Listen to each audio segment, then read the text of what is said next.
Good morning, guys. Sorry I missed yesterday. It was my daughter's birthday, so we ended up celebrating her all day, and I'm sorry I didn't get a chance to come and read to you. Um, but let's recap really quickly what we read a couple days ago. The first one was the axe, and the axe was kind of a funny one because we had Dallas in Florida that were using the axe in what they thought were very helpful ways, but they weren't so helpful for Sari and Tiller, were they? They chopped down his old maple. They cut a hole in his barn door. Again, both were intended to be great and thoughtful gifts, if you will, but they didn't understand the ramifications of doing such sweet things, right? Um, and then we read the chapter, The Rocker, and that was really interesting. I asked you guys to think about, was there a time that you'd sat in a rocker? Have you ever sat in one? Feelings you get when you sit in the rocker. Who do you sit in the rocker with? It's just a very calming and peaceful place. And I said that when I had, my babies were little, I used to rock them all the time, and I rock her too. And it's just a very comforting, wonderful place to be. And then we learned a little bit about the Trepids, little exchange in the alley that was happening. We learned that Dallas didn't have a birth certificate, which in fact everyone does when they're born, but he didn't even have one. And then we learned about their friend Joey, who unfortunately passed in the home where, Mr. Trepid and Dallas both tried to save him and unfortunately were unable to do so. So today we're going to read a chapter called, number 19, called The Understone Funds. Well, what are funds? Right, it's money, right? And understone funds? What does that mean? Well, let's find out. You smell that? Dallas asked. He was curled up in his bed, yawning. Florida sniffed. Pancakes. Maple syrup. From below came the call. Dallas, Florida, breakfast is ready. Yum, Dallas said, tossing his shoe at Florida. It sailed past her head and cracked the window. Oh, crud, just when we'd gone a whole 2 days without wrecking anything. Something break up there? Dallas leaned over the railing. The window kind of got broke. Little bit of an accident. Florida joined Dallas at the railing. Now are you feeling like punishing us? She asked Sari. No, I'm not. Are you feeling like punishing me? Why would we do that? Exactly. Let's make a deal. If you kids won't punish me, I won't punish you, okay? And Taylor will show you how to fix that window. Florida elbowed Dallas. She certainly is a goofy lady. At breakfast, Sari asked, anyone seen my blue bowl? The one I usually put fruit in? It's on the porch. You mind getting it for me, honey? Well, it's got stuff in it. Like what? Oh, just worms and stuff. Worms? In my blue bowl? With some mud to keep them from drying out. Want me to go get the bowl? Maybe not. Is there a rule about the bowl? A rule? Maybe I broke a rule about the bowl, putting worms in it.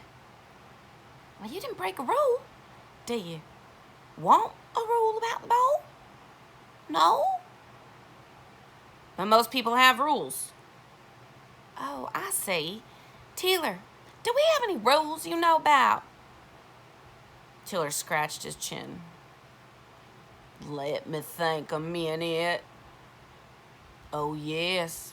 I do believe we have a rule about not letting any donkeys on the roof. You goof man. Tiller was making a list of final items needed for the river journey. One more trip to town ought to do it. You got enough money, Sari? Now I need to collect a little more from the Understone funds. What's that? A bank or something? You could say that. It's our own personal private bank. 2 banks, actually. Taylor has one, and I have one. And I'm using his fund for my trip, and he's using my fund for his trip. Dallas added more syrup to his pancakes. Why don't you use your own funds for your own trips? Tiller decided to chirp in. This way it's a present, from me to her and from her to me. So where are these private banks? I don't see any banks around here. Well, they're not real banks, just holes in the ground, under stones, get it? What? You mean you buried a bunch of money in the ground and you just put a little stone on top of it? Well, it's a little more sophisticated than that. Well, not much, though. We got these metal boxes, see, and the money goes in the box in the ground, and then the stones cover them. And most of them aren't such little stones. They're more like big stones. Sorry. I don't think we should. Florida stopped eating. Wait. You mean to tell me you've got a bunch of money just sitting out there in the ground for any old thief to come and just steal it? Sari waved her hand in the air. Shoot! Hardly anybody ever comes to this holler. Sari.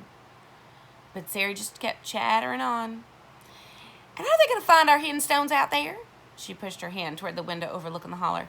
You know how many stones are out there? About 1 million. She smiled, satisfied. So if you two don't mind tidying up these breakfast things, Tiller and I will go to our private banks and get some money, and then we'll all go to town, okay? Dallas and Florida stared out the window as Tiller and Sari set off up the hillside. I'm getting an idea. Are you getting an idea? I'm getting a tiny little idea about buried treasure. Is that what your idea's about? Yep. I'm feeling a little itchy to know where they're going. That's in my idea, too. And I'm getting another idea that maybe those two shouldn't be out there all by themselves, hiking up those hills. You know what I mean. Heck, they hike up there all the time, but this time they probably ought to have somebody knowing where they are, right? Chapter 20, Through the Holler. Tiller and Sari had lived so long in Ruby Holler that they knew every twist and turn in it, every path, every foxhole and beehive. They knew where the stream was wide and where it was narrow, where shallow and where deep. They could have made their way through the holler blindfolded. They were familiar with every species of plant and tree, and although they might not have known the technical names for them, they had their own name for things. There was the picnic tree with huge overhanging boughs underneath, which they'd often had picnics with their children. Nearby were the tickle violets, which used to make their youngest daughter laugh when she touched them. Near the stream was the bear bush, which had frightened their eldest son once when he thought a bear was crouching there. It was beyond the picnic tree that Sari and Tiller split up, each heading up to each other's understone funds. It amused Sari as she made her way through the tickle violets, and she and Tiller had managed to keep their hiding places a secret from each other for all these years. Only recently, on Tiller's 60th birthday, had she given him a map to her understone funds so that he could use it for whatever he wanted. And on her 60th birthday, Tiller had done the same thing, giving her a map to his fund to use for whatever he wanted. She felt privileged now, knowing the way to her husband's understone funds, and she leaped over a log. She felt as if someone had erased 30 years, and there she was, with her children again. As Tiller made his way around the bear bush and across the stream, he too was thinking about he and Sari kept the location of their understone funds secret from each other for so long. It was as if they had to keep one little secret from each other all those many years. But as to why they'd kept it a secret, he didn't know. Then he thought about what Sari had said about the holler seeming empty after their kids left, and that seemed like another secret they'd kept from each other. He wondered why they hadn't talked about it, why they had both pretended that it didn't bother them that their kids were gone. Florida and Dallas had only been in the Holler for a few weeks, and although they had run up and down its hills and shouted across its streams and thrown mud at each other and scrambled over bushes and up trees and spit up in 100 different places and dug up worms near the damp creek bank, they did not have a very good sense of direction. Once they were out of sight of the cabin, I saw them go up this way, but then they split. Did you see what way they went? Dallas was imagining that they were tracking pirates who would lead them to buried treasure. He narrowed his eyes and surveyed the territory. Vanished! Shh! I'll go down here. I'm pretty sure the old man went this way. You go up there and see if you can spot the old lady. They've got names, you know. What are you so grouchy about this morning? Nothing. Just don't like losing their trail, that's all. He crouched low, examining the dirt and heading up the hill. The next chapter is called Lost and Found. Chapter 21. Dallas, Florida. They knew we'd be back right after we got our Understone funds, didn't they? Where do you suppose they went? Tiller sat down on the porch steps, took out his whittling knife and a piece of wood from his pocket, and shaved slivers from the bark. Maybe they went chasing after a squirrel or something. He kicked at the shavings near his feet. I'm not used to waiting around for people. Makes me itchy. Sari reached into her own pocket and withdrew her whittling knife and a block of wood.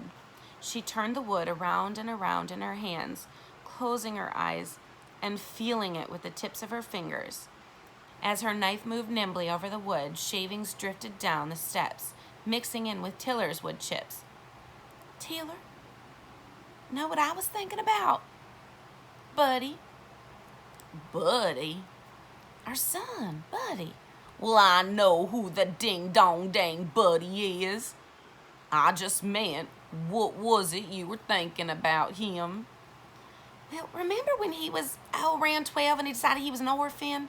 Remember that summer he just up and decided he was accidentally landed in this family and that he really was an orphan? And didn't he go live in that barn for a while? 2 whole months in the barn. Yep, I'm remembering that now. When I asked him what he was gonna eat, he said he'd managed on worms and stuff. Worms! I'm still not entirely certain what he did eat. I think the other kid snuck him stuff. And I snuck him stuff now and then. Oh, okay, then I admit it too. So did I. I left it in a bucket by the barn door. How was it eventually he gave up on living in that barn? You remember? We made those getting over being an orphan cookies. Those triple chocolate things, you know, the ones your mom taught us to make. Oh, right. Buddy sure liked chocolate. Try calling them again. Dallas, Florida. From the distance came a muffled call. Tiller and Sari pocketed their knives and stood. I know exactly where that's coming from. Over by the bear bush. They found Florida flailing in a patch of briars on the far side of the stream. I'm stuck all to bits. Stupid putrid bushes trapped me. By the time they had untangled her, they heard Dallas calling from the opposite hillside behind the tickle violets and picnic tree. Help! Please help! Uh-oh, guess we know where he is. As they all headed back to the cabin, Tiller said, What were you after? Nothing. We were after nothing whatsoever. How come you didn't wait for us? We said we'd be right back, didn't we? Dallas was still swatting at the air, waving away bees that had long since vanished. We were just worried, weren't we, Dallas? We were just worried maybe you two got lost or got hurt out there. Lost? Us? Not very likely. We know this place inside and out, backwards and forwards, up and down. But it sure was nice for you to think of us. We aren't used to anybody worrying about what happens to us old codgers. Tiller and Sari sat on the front porch swing. In the distance, Dallas and Florida were digging along the creek bank. We shouldn't have mentioned our understone funds in front of those kids. Why not? Just don't think it's a good idea, those kids knowing we got money buried out there. You're not saying they'd steal it, are you? Don't exactly know what I'm saying. Just think it's a little too much temptation for kids who have so little. Dallas dug in the muddy creek bank. You almost got us in a lot of trouble, Florida. I did not. What are you talking about? Dallas pulled a long red worm from the soil. That idea of yours to follow them and find out where their money was? That wasn't my idea. That was your money. Was not. Was too. Florida tossed a muddy stone at Dallas. I was just concerned about their safety, that's all. Me too, Dallas said, flinging his worm at her. Cut that out! Florida cupped the worm and set it back inside the mud. How much money do you think they got out there? No idea. Probably a bazillion dollars. Florida waded out into the water, stepping from stone to stone across the creek. She thought about touching the Hopper's money and how mad Mr. Hopper had been and how mad she had gotten when Mr. Hopper pulled the jar of quarters away from Dallas and yelled at him. She thought about how she'd grabbed that jar and smashed it, and all those quarters and bits of glass went shooting across the floor. Florida stepped across the stones in the creek and said, Dallas, money's trouble. I don't want to know where their money is. I never, ever want to know where it is. Hey, I've got an idea. Let's bury our money. What? Like under stones, you mean? Yeah, it'd be so cool, like buried treasure, our own buried treasure. But we're leaving pretty soon, aren't we? Sure. But meantime, let's bury our money, okay? Whatever you say, bossy Dallas. So, guys, we learned today about understone funds. Do you save money? Do you have a special place you put it, maybe a piggy bank? Or do you take your money to the actual bank and save it there? I hope you guys aren't burying your money. Don't do that. Probably not a great idea. Why do people save money? Why do you think they save their money? Do you think it's just for these trips, or do you think they have other plans for their money? What do you save your money for? To buy me a present? You are so sweet. Totally kidding. So understone funds, they do live out in the middle of nowhere, so I guess it makes a little sense, but guys, don't do that at home. Then we learned about them going to each other's understone funds to get some money for their trips, which is like a present. The Holler's a big place, right? We know that there's only 2 different people residing there. There's Tiller and Sari, and then that other guy that we don't know anything about that lives solo, right? Do you think it'd be scary to wander through a place like the Holler that's so big and vast that you really don't know much about? Or being a kid, does that not bother you? Lastly, we read Lost and Found. We learned a little bit about another child of Tiller and Sari's. We learned about Buddy, who thought he was an orphan as well. If you ever wanted to do that, just go sit out in your garage and hide out for a few days or anything like that. I know I never did because I loved the peace and comfort of my own home. But don't get me wrong, I've gotten mad at my family before. I think we all have, right? They didn't let me do something I wanted to do, or they didn't make me a meal that I really, really wanted, or we couldn't go out to dinner, or we couldn't go do something that you want to do. That's something selfish. A lot of us feel sometimes, right? And I think that's kind of what this is Buddy got angry because something didn't go his way, and he had that selfish moment where he just wanted to go be alone. 2 months is a long time, though, I do have to say. And then we learned a little bit about Dallas and Florida and how money seems so important, but it really isn't, because it just tends to bring on what? Trouble, right? So tomorrow we're going to read a couple more chapters. I can't wait. I hope you enjoyed today's rendition of Ruby Holler, and I do hope to see you back tomorrow, guys. Bye.